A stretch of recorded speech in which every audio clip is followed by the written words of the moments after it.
Lectura del Santo Evangelio según San Marcos. En aquel tiempo, llamando a la gente y a sus discípulos, Jesús les dijo: si alguno quiere venir en pos de mí, se niegue a sí mismo, tome su cruz y me siga.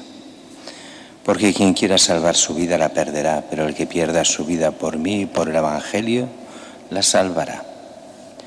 Pues de qué le sirve a un hombre ganar el mundo entero si pierde su alma, ¿o qué podrá dar uno para recobrarla? Quien se avergüence de mí y de mis palabras en esta generación adúltera y pecadora, también el Hijo del Hombre se avergonzará de él cuando venga con la gloria de su Padre entre sus santos ángeles.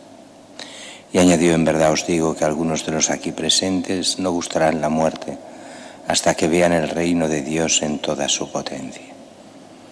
Palabra del Señor. Gloria a ti, Señor Jesús.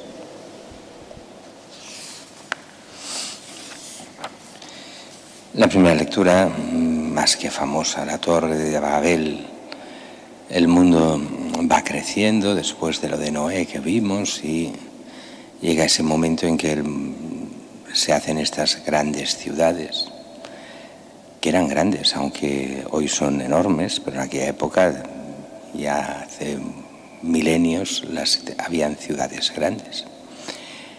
Y se crea esta torre, y aquí viene esa simbología, esa torre que quiere tocar el cielo. Es el signo de la soberbia humana de tocar el cielo sin Dios. En el fondo, creerse dioses, creerse poderosos, el sentido de ese orgullo del hombre que puede hacerlo todo.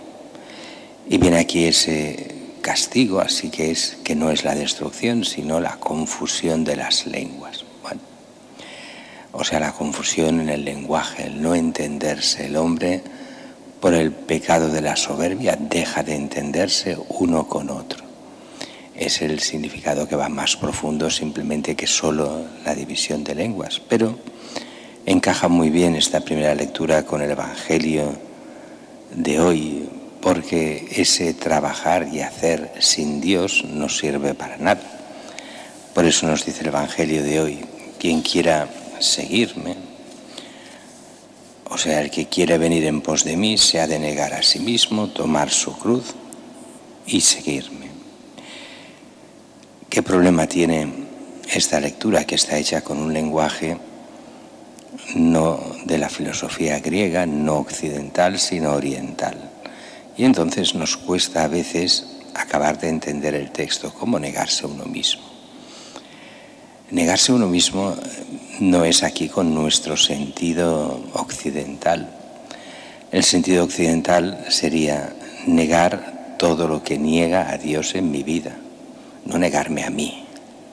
Quiere decir negarme lo que está en mi orgullo, lo que me aparta de Dios, lo que en el bautismo prometimos. Renunciar al mal, al pecado y al diablo. Eso es lo que quiere decir negarse a sí mismo. Pero en mentalidad oriental, en mentalidad occidental, es esto.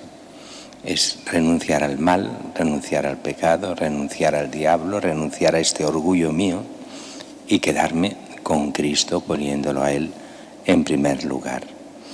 Por eso hay que negarse a sí mismo, o sea, negar estas cosas, el mal, el pecado, el diablo, lo que nos aparta de Dios. Tomar la cruz, y eso cuesta de entender, porque la cruz en tiempos de Jesús quería decir ir a la muerte. La cruz era signo de muerte, o sea, morir a sí mismo, morir al pecado, morir al diablo, morir al mal. Llevar la cruz es autoexigirse por la gracia, con la gracia, pero autoexigirse. Todo lo contrario a nuestro mundo de hoy, que es complacerse en todo. Y dices, no, ese hedonismo, esa mentalidad hedonista del mundo de hoy no tiene nada que ver con lo que Jesús enseña. Así, y esta frase y es lapidaria y tendría que entrar en la mentalidad de todos porque es actualísima la que sigue: quien quiera salvar su vida, la perderá. El que pierda su vida por mí y por el Evangelio la salvará. Y ahí está la experiencia de tantos años y siglos de cristianismo, ¿Quién es el que quiere salvar su vida? El que quiere ser un triunfador en este mundo. El que piensa que este mundo basta a sí mismo y lo que aspira es al bienestar, a las riquezas, al estar por encima de los demás, al triunfo, al éxito. Quien aspira a eso es un fracasado ante Dios. Y lo que es peor, en el 99% de los casos aspira a todo este éxito que no le llegará, porque no llega sin hacer el mal. Es muy difícil hacer el bien y llegar al éxito mundano de este mundo, porque son incompatibles uno con el otro. Por eso, el que quiera ganar su vida, tener el gran éxito aquí, pierde su alma, pierde su vida con mayúsculas. Pero el que la pierde por Cristo, porque para el mundo ser de Cristo es perder la vida, es perder el sentido, es renunciar al triunfo mundano, a las apariencias, renunciar al orgullo, a la envidia. ¿Cómo se puede renunciar a eso? A ponerme yo por encima de todos los demás. Pues quien renuncia a eso, poniendo a Cristo en el centro, gana su alma, gana la vida con mayúsculas, la vida eterna. Por eso se entiende bien de qué le sirve a un hombre ganar el mundo entero si pierde su alma.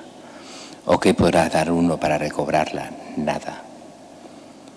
Quien se avergüence así de mí, de mis palabras, en esta generación adúltera y pecadora, si Jesús habla así de su generación, ¿cómo será la nuestra? También el Hijo del Hombre se avergonzará de él cuando venga con la gloria de su Padre entre sus santos ángeles. Para ser reconocidos por el Padre y por el Hijo, hemos de ser testigos del Padre y del Hijo. Hemos de hacer que el Espíritu Santo actúe en cada uno de nosotros para que de esta forma, siguiendo a Cristo, tengamos vida eterna.